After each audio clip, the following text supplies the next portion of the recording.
irmãos de fé, está estreando hoje o programa Hora do Axé. Um programa feito aí com todo carinho para estar levando informação e mostrando um pouco da cultura das religiões de matriz africana. E é com imenso prazer que eu, Pai Telmo de Iemanjá, vou estar aqui apresentando esse programa para vocês. Gente, o programa está começando, temos aí muito trabalho pela frente, temos muitas informações para estar levando para vocês. E hoje o programa, uma participação especial aí com o Pai Jorge Verardi, aí presidente da Afrobras. Tem uma entrevista maravilhosa, gente, que nós infelizmente tivemos probleminhas técnicos, você sabe como é que é o primeiro programa, começando um trabalho novo. Mas assim, a entrevista foi maravilhosa, com um carinho enorme. Peço desculpa para vocês pelos defeitinhos que aconteceram, tivemos um problema com câmera, com iluminação, mas é que foi tão espontâneo, foi tão de coração aberto que a gente achou melhor não repetir, deixar aquela espontaneidade toda. Eu tenho certeza que vocês vão gostar. Gente, outra coisa, o programa tem vários quadros, o programa tem várias ideias, nós aceitamos sugestões de vocês, nós estamos aqui com um e-mail à disposição, que é a horadoaxé@hotmail.com, sugestões, críticas, enfim, um programa aberto que todos aí da nossa comunidade quiserem participar estão convidados e, aliás, devem contribuir aí, né, pessoal?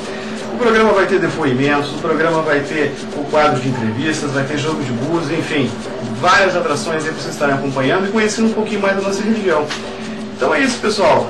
Vamos dar uma assistida aí no nosso grande amigo aí, Jorge Verardi, na entrevista que ele nos concedeu lá, no nosso quadro de entrevistas. Prazer, Jorge. Obrigado por receber aqui.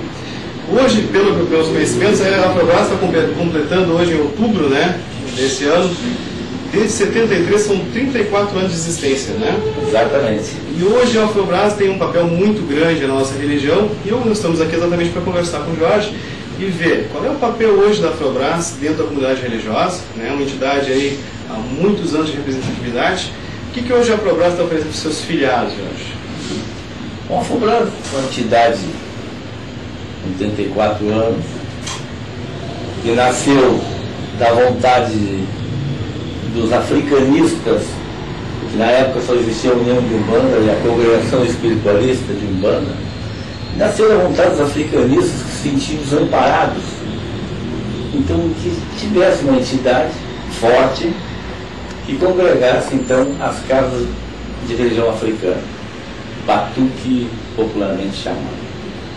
Então, um grupo de religiosos, na época, se reuniram e resolveram afundar primeiro o Conselho Nacional da Umbanda, que depois veio a se chamar Afrobras, Federação da Religião Afro-Brasileira, Afrobras. Então, uma entidade bastante forte, onde congregou a maioria dos africanistas e também os umbandistas. Quer dizer que então, mas todo aquele babalorixá e alorixá que faziam toques de tambor na sua casa, se viam assim, obrigados praticamente a se registrarem, se filiarem à Afrobras, porque a entidade veio para defender a religião, que na época era perseguida, bastante perseguida, né? E naquela época, inclusive, a polícia entrava, invadia os terreiros, as casas de religião, em alguns casos até a cavalo, prendendo os objetos, tambores, sagês, todos os pertences do nosso ritual. E foi daí que veio essa luta. E através da Afrobras se fez uma Secretaria de Segurança Pública, uma portaria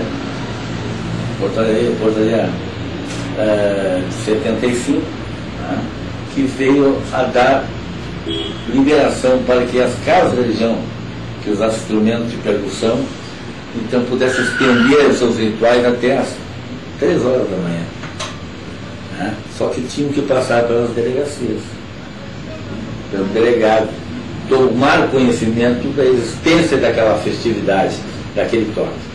Anterior a isso, as casas os babalorixás e alorixás eram obrigados a ficar na delegacia de costumes, junto às prostitutas e outros tantos problemas, não desfazendo as pessoas, mas eram obrigados a ficar sentados lá, um chá de banco, horas e horas, para obter uma licença para fazer um toque na sua casa de religião.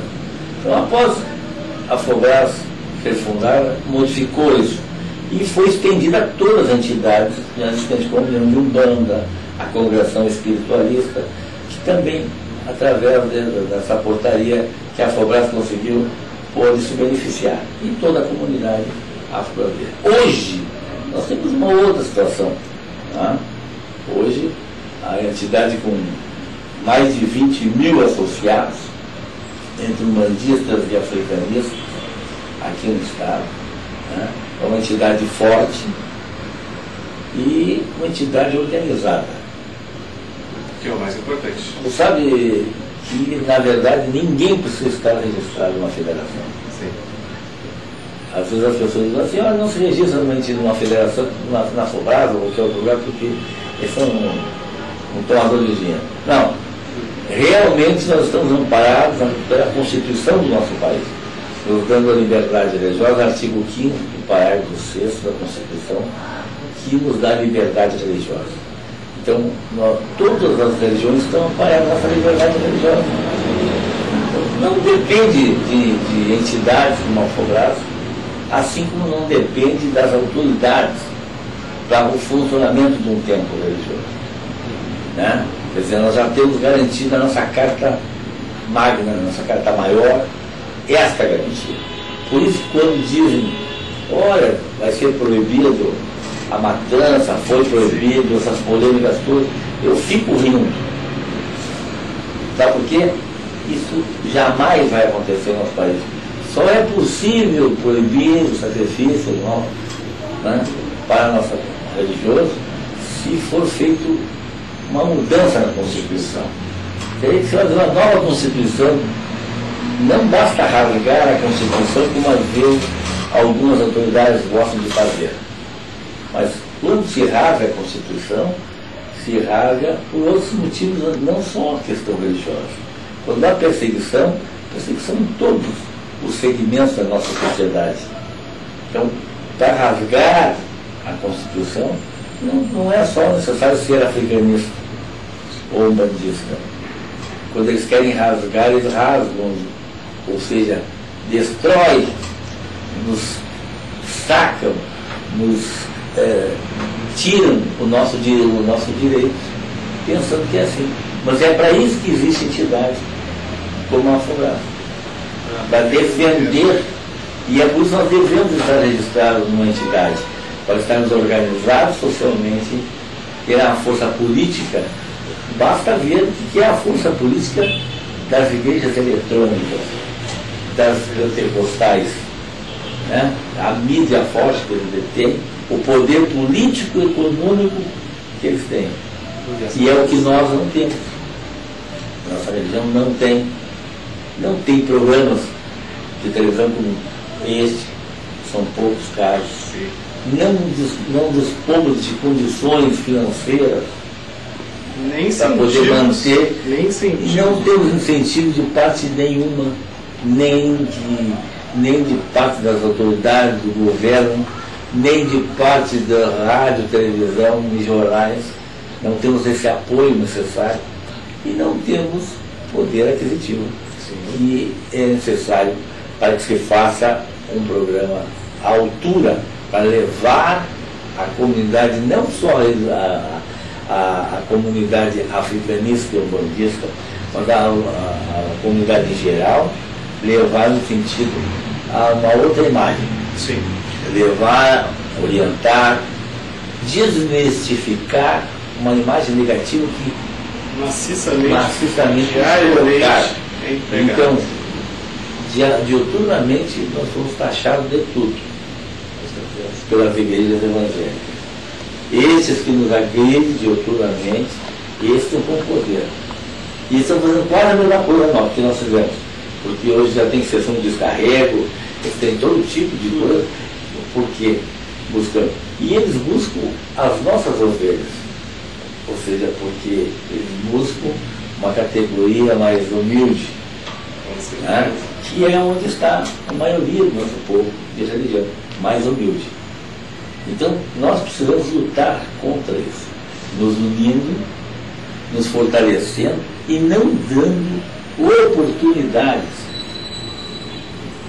para que essa gente tenha algumas coisas contra nós, agindo corretamente, mostrando que nós não somos bichos papões, que nós não comemos criancinha, como dizem por aí, mostrando que nós somos da paz, que nós somos pelo amor, que nós somos, acima de tudo, pela vida. Enquanto alguns babalorixás e aloixás se apresentam dizendo que tem o poder de matar alguém, destruir alguém. Não, religião não é isso. Religião é amor, é humildade, é fraternidade. Não só a nossa religião, todas as religiões têm que ser baseadas. Então nós não podemos ficar conhecidos lá fora como nós, como feiticeiros que matam, que destroem a vida, que separam pessoas. Não, nós somos pela vida, gente. Nós temos que mostrar, nós vemos mais. E não fazer religião só em 4 paredes. Nós precisamos botar lá fora, participar das campanhas, a campanha do agasalho, as campanhas todas, essa que é feita contra a fome. Mostrar, participar da comunidade quando tem alguma dificuldade. Então, os terreiros, os babalorixás, aloixás, os dirigentes espirituais devem estar engajados junto com as prefeituras, junto com as autoridades, junto com a sua comunidade, na luta de buscar uma solução para os problemas da comunidade. Chegou agora, que nem maravilhosamente exposto pelo senhor, passou o tempo, né, gente, da perseguição política, onde a gente tinha que se esconder. Hoje nós vivemos uma era aí, estamos no segundo milênio aí, tem que se bater no peito e se dizer o amor que nós temos aos orixás, da nossa religião. Então, chega, né, de opressão, o racismo ainda existe, infelizmente, né, inclusive dentro do nosso próprio meio está inserido ainda, né, aquela dificuldade que as pessoas têm em assumir a sua religiosidade. O sincretismo também é muito forte, mas de uma maneira positiva foi ele que também sustentou a nossa religião, né? Foi ele que não deixou perdermos tanta coisa. Mas tem muita gente ainda que perde um pouquinho essa noção, né? Mas assim, Jorge, um fato interessante dos associados da Afrobras, que sempre a gente vai fazer um toque, quem é associado sempre procura aqui a Afrobras para fazer um comunicado, pedir, né, tornar público essa atividade para que evite alguns problemas, né? Mas ao longo do tempo a gente sabe aí de pedidos na justiça de fechamento de lei, vários tipos aí de acusações. Como é que hoje isso está sendo tratado hoje? Na verdade, nós temos tido assim, muitos problemas gravíssimos. Primeiro, nós superamos aquela questão da proibição de sacrifício, de matança, embora muita gente continue dizendo aí fora que nós temos esse problema na mão. Nós não temos esse problema na mão. E até tem pessoas que eu respeito muito que continuam com esse pensamento. Eu não acredito nessa proibição. Mas eu acredito sim num problema atual, que é a perturbação ao sossego público, que é o que tem fechado terreiros.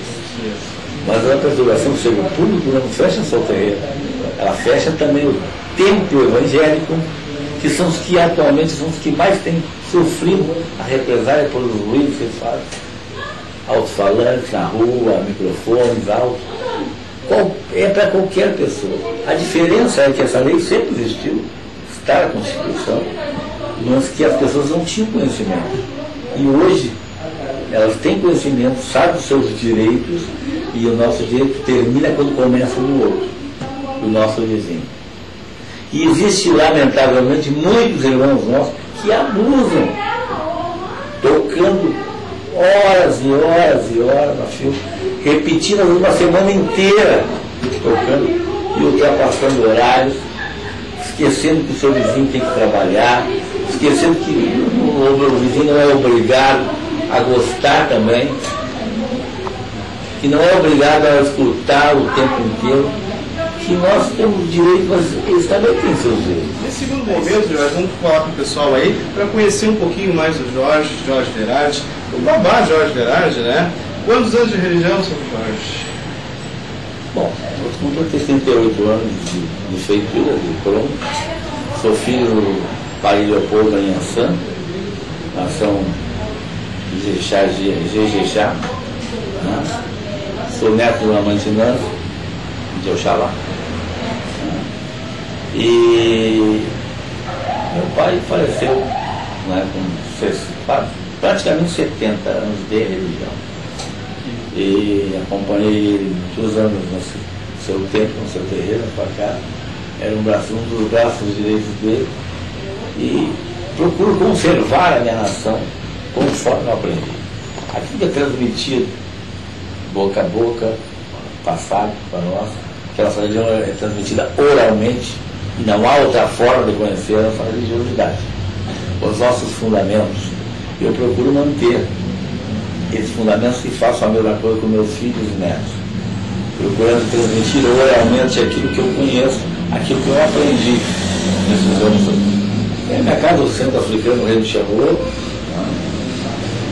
tem 37 anos, né, aberto, um filho no Uruguai, Argentina, Paraguai, né, Espanha, Itália. Difundindo, né? Então a gente tem um pouco em cada lugar. E procuro, assim, estou sempre aprendendo que a vida é um aprendizado, mas a religião é eterno aprendizado. Porque nós sempre vamos ter deficiências em alguma coisa. Tu pode saber um pouco mais que eu em algum determinado... Com certeza. Saber tudo ninguém sabe, né? Ninguém sabe tudo. Tive uma boa oportunidade, convivi bastante com meu pai, sempre convivi com muitas pessoas antigas. Entrei pela religião com 5 anos de idade, fui engolido aos 5 anos de idade, né? E não me arrependo, porque eu devo a minha vida